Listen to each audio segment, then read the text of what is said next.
사람들은 말합니다. 겨울은 차갑다고. 하지만 저는 압니다. 가장 따뜻한 기적은 가장 추운 날 일어난다는 것을. 그해 겨울 눈이 내리던 밤 한 남자는 자신이 잃어버린 모든 것을 되찾았습니다. 아니, 되찾은 게 아니라 처음으로 진짜 가족을 만났습니다. 이것은 포기에 관한 이야기가 아닙니다. 끝까지 찾아준 사람에 관한 이야기입니다. 도심 외곽의 작은 버스 정류장. 오후 7시가 넘었고 거리는 이미 어두웠다. 하얀 눈발이 가로등 불빛 속에서 춤을 췄다. 사람들은 옷깃을 여미고 빠른 걸음으로 지나갔다. 집으로, 따뜻한 곳으로. 그런데 벤치에 누군가 앉아 있었다. 9살쯤 되어 보이는 남자아이. 등에는 2살배기 정도의 아기를 업고 있었다. 아이의 손은 빨갛게 얼어 있었고 운동화는 녹아내린 눈에 흠뻑 젖어 있었다. 낡은 패딩 점퍼 안쪽에서 아기가 작게 흐느끼는 소리가 들렸다. 괜찮아, 동생아. 조금만 참아. 아이는 작게 중얼거리며 아기의 등을 토닥였다. 옆에 놓인 비닐봉지 안에는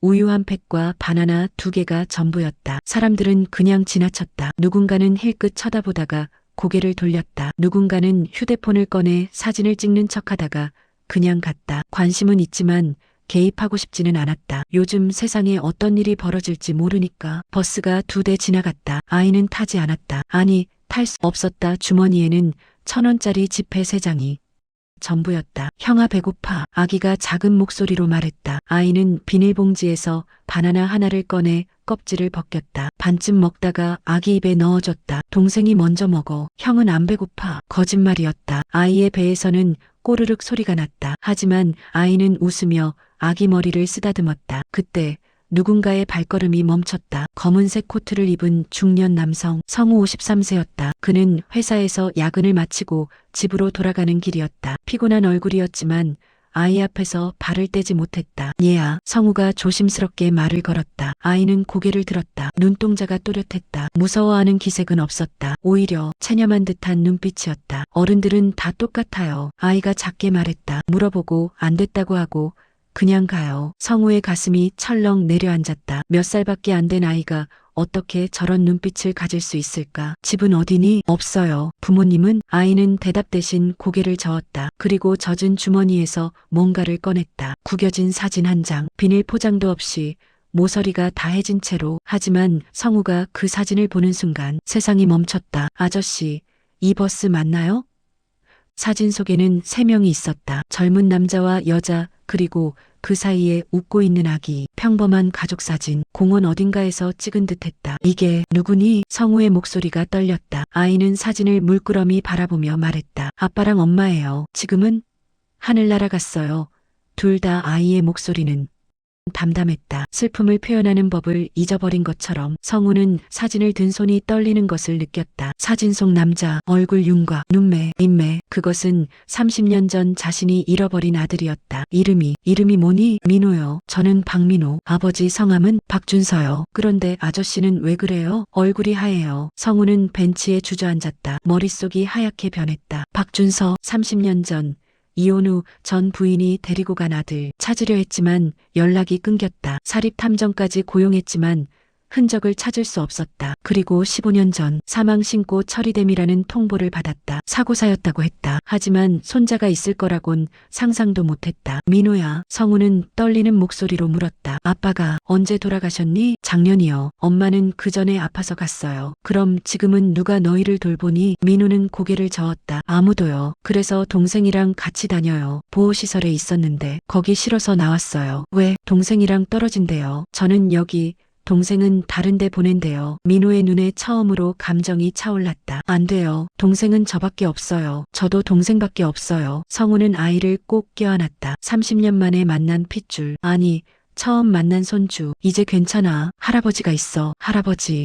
민호는 이해하지 못한 표정이었다. 하지만 성우는 더 이상 설명할 수 없었다. 지금은 일단 이 아이들을 따뜻한 곳으로 데려가야 했다. 일단 우리 집으로 가자. 씻고 밥 먹고 자고 내일 천천히 얘기하자. 정말요? 저희 데려가 주실 거예요? 그럼 당연하지. 민호의 눈에서 눈물이 주르륵 흘러내렸다. 고맙습니다. 아저씨. 그날 밤 성우의 작은 아파트에는 오랜만에 불이 환하게 켜졌다. 아이들은 따뜻한 물로 씻고 라면과 밥을 먹고 처음으로 푹신한 이불 위에서 잠들었다. 성우는 잠든 아이들을 바라보며 생각했다. 이건 우연이 아니다. 하늘이 준 마지막 기회다. 다음 날 아침 민호는 낯선 방에서 눈을 떴다. 순간 놀라 벌떡 일어났지만 옆에서 자고 있는 동생을 보고 안심했다. 부엌에서 고소한 냄새가 났다. 일어났니? 성우가 계란 프라이를 접시에 담으며 웃었다. 식탁에는 밥, 국, 김, 계란이 차려져 있었다. 와, 민호는 멍하니 식탁을 바라봤다. 언제 이런 아침을 먹어봤던가. 어서 씻고 와. 밥 먹자. 네. 아침을 먹으며 성우는 조심스럽게 물었다. 민호야, 어제 그 사진 혹시 더 있니? 네. 몇 장 더 있어요. 민호는 가방에서 낡은 지갑을 꺼냈다. 안에는 사진 3장이 더 있었다. 성우는 그 사진들을 하나하나 들여다봤다. 아들 준서가 웃고 있는 사진, 준서가 아내와 함께 찍은 사진, 그리고 준서가 갓난아기를 안고 있는 사진.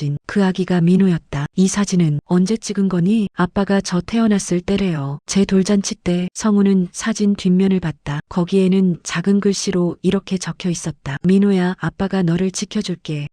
2015.03 14. 준서의 필체였다. 성우는 눈물을 참을 수 없었다. 아들은 아버지가 된 후에도 자신을 찾지 않았다. 아니, 찾을 수 없었을 것이다. 이혼 후 전 부인이 성씨까지 바꿔버렸으니까. 하지만 아들은 자기 아이만큼은 박씨 성을 지켜줬다. 왜일까? 혹시 언젠가 할아버지를 만날 수 있게. 민호야. 성우는 사진을 조심스럽게 내려놓으며 말했다. 너 보호시설 어디 있었니? 수유동에 있는 푸른 집이요. 거기 언제까지 있었어? 일주일 전까지요. 그런데 아저씨들이 저랑 동생 떨어뜨린 데서 나왔어요. 성우는 고개를 끄덕였다. 알았어. 오늘 할아버지랑 같이 거기 가보자. 왜요? 다시 가기 싫은데. 괜찮아. 이제 너희는 안 떨어져. 할아버지가 약속할게. 민호는 성우의 눈을 물끄러미 바라봤다. 왜 저희한테 잘해주세요? 저희 아무것도 없는데. 성우는 민호의 머리를 쓰다듬었다. 너는 할아버지한테 세상에서 가장 소중한 사람이야. 왜요? 나중에 알려줄게. 지금은 일단 믿어줘. 민호는 알 수 없는 눈빛이었지만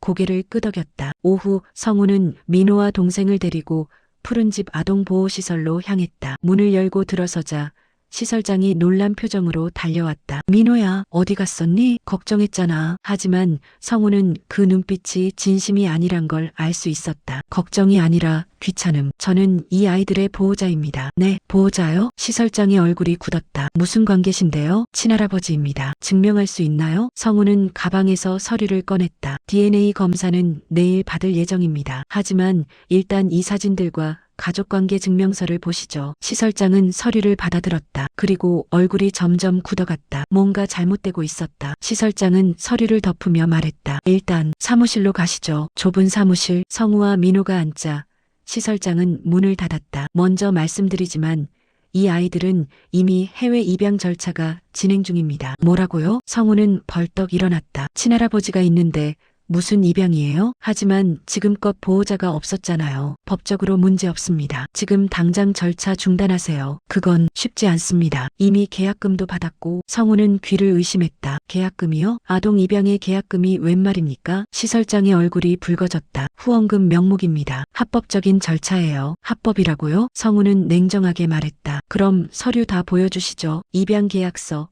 후원금 입금 내역, 아동동의서, 전부요. 그건 혹시 아동동의 없이 진행하신 건 아니겠죠? 시설장은 입을 다물었다. 성우는 이미 알고 있었다. 이런 시설들의 수법을 아이들을 해외로 보내고 입양기관에서 거액의 수수료를 받는다. 합법과 불법의 경계에서 아이들을 상품처럼 거래한다. 일주일 드리겠습니다. 성우가 차갑게 말했다. 그 안에 모든 서류 정리 안 되면 고발하겠습니다. 아동복지법 위반, 사기, 횡령 혐의로.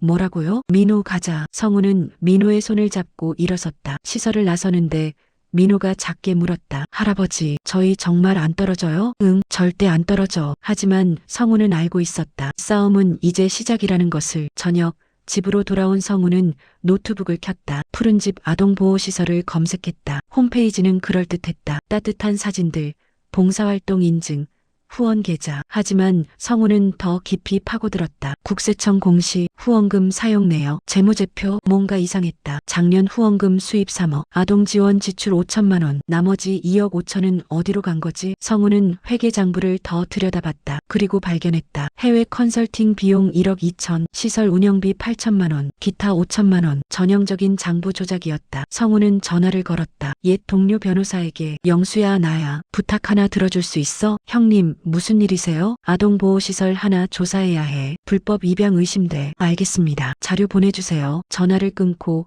성우는 민호를 바라봤다. 아이는 동생과 함께 TV를 보며 웃고 3일 후 성우는 변호사 친구로부터 연락을 받았다. 형님, 큰일입니다. 뭔데? 민호 외에도 피해 아동이 5명 더 있어요. 전부 해외 입양 보내려고 서류 조작했습니다. 성우는 주먹을 쥐었다. 증거는 충분합니다. 내부 고발자도 나왔어요. 이번 주 안에 고발장 넣겠습니다. 고맙다. 전화를 끊고 성우는 민호를 불렀다. 민호야, 할아버지한테 솔직하게 말해줄 수 있니? 네. 시설에서 너 일부러 바보처럼 행동했지? 민호의 눈이 커졌다. 그리고 고개를 끄덕였다. 어떻게 하셨어요? 할아버지도 옛날에 그랬거든. 성우는 쓸쓸하게 웃었다. 왜 그랬니? 민호는 한참을 망설이다가 입을 열었다. 똑똑하면 동생이랑 떨어져요. 응? 시설에서 공부 잘하는 애들은 좋은 집으로 보낸대요. 근데 한 명만요. 그래서 일부러 시험도 못 봤어요. 숙제도 안 했어요. 그럼 저랑 동생 같이 있을 수 있으니까. 성우는 가슴이 무너지는 것을 느꼈다. 9살 아이가 자기 미래를 포기하면서까지 동생을 지키려 했다. 민호야. 성우는 아이를 꼭 안았다. 이제 그러지 않아도 돼. 공부하고 싶으면 해. 할아버지가 다 지켜줄게. 정말이요? 정말이야. 약속해. 민호는 성우의 품에서 처음으로 펑펑 울었다. 그동안 참았던 모든 것들이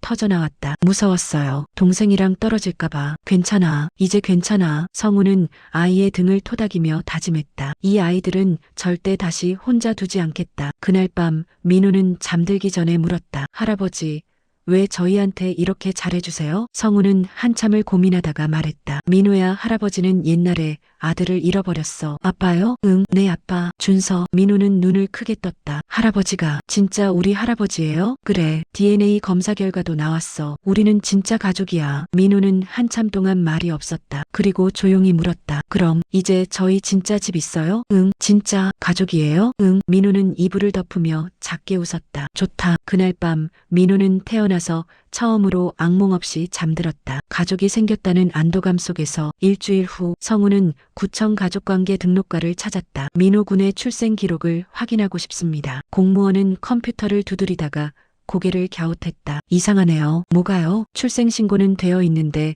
친권자 정보가 누락되어 있어요. 어떻게 그럴 수가 있죠? 보통은 안 그런데. 서류를 다시 확인해 봐야겠습니다. 성우는 불안한 예감이 들었다. 다음 날 그는 민호 아버지 준서가 사망한 병원을 찾았다. 2023년 3월경. 박준서 씨 기록 있나요? 의무기록실 직원이 검색했다. 있습니다. 교통사고로 응급실 내원 후 사망. 유족은요? 배우자 김지은 씨, 아들 박민호 군으로 기록되어 있네요. 배우자는요? 배우자도 6개월 전 암으로 사망. 기록 있습니다. 성우는 서류를 받아들고 다시 확인했다. 그런데 뭔가 이상했다. 보험금 수령인 란이 비어 있었다. 보험금은 누가 받았나요? 그건 여기 기록에는 없네요. 성우는 보험회사에 전화를 걸었다. 박준서 씨 사망 보험금 지급 내역 확인 부탁드립니다. 신청자와의 관계가 어떻게 되시나요? 부친입니다. 잠시 후 상담원이 답했다. 보험금 3천만 원이 푸른집 아동보호시설 명의로 지급되었습니다. 뭐라고요? 성우는 귀를 의심했다. 아동의 후견인 자격으로 시설장이 수령했다고 되어 있습니다. 후견인 지정 서류 있나요? 네. 가정법원 심판서 첨부되어 있습니다. 보내주실 수 있나요? 본인 확인 후 발송 가능합니다. 성우는 전화를 끊고 주먹을 쥐었다. 모든 퍼즐이 맞춰졌다. 시설장은 아이들의 보험금을 가로챘다. 그리고 아이들을 빨리 해외로 보내 증거를 없애려 했다. 성우는 즉시 변호사에게 연락했다. 영수야, 보험금 횡령 증거 확보했어. 좋습니다. 이제 형사고발 들어가겠습니다. 그날 저녁 집으로 돌아온 성우는 민호를 불러앉혔다. 민호야, 할아버지가 물어볼 게 있어. 네. 아빠 돌아가시고 나서 시설에서 뭐 받은 거 없니? 돈이나 통장 같은 거. 민우는 고개를 저었다. 아무것도 안 줬어요. 아빠 물건들도 다 버렸대요. 성우는 이를 악물었다. 3천만 원. 아이에게는 거금인 그 돈을 시설장이 통째로 삼켰다. 민우야, 네, 할아버지가 약속할게. 내 아빠가 남긴 것들 전부 다 찾아줄게. 괜찮아요. 저는 할아버지랑 동생만 있으면 돼요. 성우는 민우를 꼭 안았다. 하지만 성우는 포기할 수 없었다. 정의는 반드시 실현되어야 한다. 2주 후 검찰은 푸른집 시설장을 소환했다. 혐의 아동복지법 위반, 사기, 횡령, 문서 위조, 증거는 충분했다. 조작된 입양 서류, 가로챈 보험금, 빼돌린 후원금, 모든 것이 드러났다. 성우는 법정의 증인으로 섰다. 제 손자를 포함해 6명의 아이들이 피해를 입었습니다. 아이들은 가족을 잃고 재산을 빼앗기고 심지어 해외로 팔려갈 뻔했습니다. 판사는 서류를 넘기며 물었다. 증거가 명확하군요. 피고인, 변론하실 내용 있습니까? 시설장은 고개를 숙였다. 죄송합니다. 판결은 빨랐다. 징역 3년, 집행유예 5년, 추징금 2억 5천만 원, 아동보호시설 운영 자격 영구 박탈. 법정을 나서며 성우는 민호의 손을 꼭 잡았다. 끝났어. 민호야, 할아버지 고마워요. 아니야, 할아버지가 더 고마워. 그날 밤 성우는 민호와 동생을 위해 작은 파티를 열었다. 치킨, 피자, 케이크. 민호는 생전 처음 보는 초에 불을 붙였다. 소원 빌어, 민호야. 민호는 눈을 감았다. 우리 가족이 오래오래 행복했으면 좋겠어요. 촛불을 끄자 성우와 동생이 박수를 쳤다. 민호 형, 동생이 깔깔 웃으며 케이크를 먹었다. 성우는 그 모습을 바라보며 눈시울을 붉혔다. 30년 전 잃어버린 아들, 다시 찾을 수 없었던 가족. 하지만 하늘은 포기하지 않았다. 손자라는 형태로 다시 한번 기회를 줬다. 이번에는 절대 놓치지 않겠다. 며칠 후 성우는 정식으로 민호와 동생의 후견인이 되었다. 법원 심판서를 받아든 순간 성우는 눈물을 흘렸다. 이제 우리 진짜 가족이야. 네, 할아버지. 민호는 환하게 웃었다. 그날 세 사람은 함께 사진관에 갔다. 평생 처음 찍는 가족 사진. 할아버지, 손자, 그리고 막내. 사진 속에서 세 사람은 웃고 있었다. 진심으로 행복하게. 6개월 후 봄 성우는 새 집으로 이사했다. 작은 마당이 있는 빌라. 민호와 동생을 위한 방도 따로 마련했다. 와, 할아버지, 마당이에요. 민호는 처음 보는 잔디를 밟으며 신기해했다. 여기서 동생이랑 놀아도 돼요? 그럼 마음껏 뛰어놀아. 동생은 벌써 마당을 뛰어다니고 있었다. 형아, 여기 꽃 있어. 진짜다. 성우는 그 모습을 보며 웃었다. 이런 게 행복이구나. 저녁 성우는 민호와 함께 아빠 준서의 사진을 꺼냈다. 민호야, 아빠한테 말해줄까? 네. 성우는 사진 앞에 꽃을 놓고 말했다. 준서야, 아빠가 늦었다. 미안하다. 하지만 내 아들, 우리 민호는 이제 괜찮아. 할아버지가 끝까지 지켜줄게. 민호도 작게 말했다. 아빠, 나 이제 집 있어. 동생이랑 할아버지랑 같이 살아. 걱정하지 마. 두 사람은 한참 동안 사진을 바라봤다. 그리고 성우는 민호의 어깨를 감싸 안았다. 민호야, 학교 가고 싶니? 네. 그럼 다음 주부터 전학수속 밟자. 공부도 하고 친구도 사귀고. 할아버지, 진짜요? 그럼 이제 내가 하고 싶은 거 다 해. 민호는 눈물을 글썽이며 고개를 끄덕였다. 그날 밤 민호는 일기를 썼다. 오늘 새 집으로 이사했다. 마당도 있고 내 방도 있다. 할아버지는 나한테 학교도 보내주신대. 아빠, 엄마, 나 이제 괜찮아. 동생도 잘 크고 있어. 할아버지가 우리 지켜주셔. 정말 좋은 분이야. 나도 커서 할아버지 같은 사람 될 거야. 약속할게. 민호는 일기장을 덮고 창밖을 바라봤다. 봄바람이 커튼을 흔들었다. 새로운 계절이 시작되고 있었다. 10년 후 민호는 대학생이 되었다. 사회복지학과. 할아버지, 저 사회복지사 될래요. 왜? 저처럼 힘든 아이들 도와주고 싶어요. 성우는 머리가 하얗게 센 채로 손자를 바라봤다. 자랑스럽다. 민호야, 할아버지 덕분이에요. 민호는 성우를 꼭 안았다. 그리고 둘은 함께 웃었다. 가족은 피로만 이어지는 게 아닙니다. 끝까지 포기하지 않고 찾아주는 사람이 있을 때 가족이 됩니다. 그날 눈 내리던 밤 한 남자는 잃어버린 모든 것을 되찾았습니다. 그리고 한 아이는 처음으로 진짜 집을 찾았습니다. 이것은 기적이 아닙니다. 사랑의 이야기입니다.